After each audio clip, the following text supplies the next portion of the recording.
এক বন ছিল, সেখানে নানা রকম পশু পাখির বাস।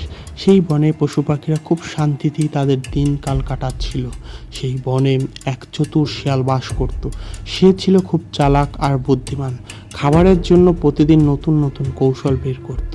একদিন শিয়াল দেখলো জঙ্গলের পাশে এক পশু পাখির খাঁচা হয়েছে। শিয়ালের মুখে জল এসে গেল। সে ভাবলো এই পাখিগুলো পেলে তার তো কপাল খুলে যাবে, কিন্তু খাঁচার চারপাশে ছিল বাঘের পাহারা, তাই সে সরাসরি পাখিগুলো ধরতে সাহস করলো না। পরদিন সকালে শিয়াল এক বুদ্ধি করলো, সে খাঁচা থেকে একটি পাখি নিয়ে পালাবে বাঘকে ফাঁকি দিয়ে, কিন্তু বাঘ সামনে যেতেই শিয়াল লাফিয়ে উঠে দৌড়ে পালালো।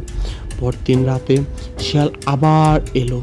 সে খুব আস্তে আস্তে খাঁচার দরজা খুলে একটি পাখি নিয়ে দৌড়ে পালিয়ে গেল।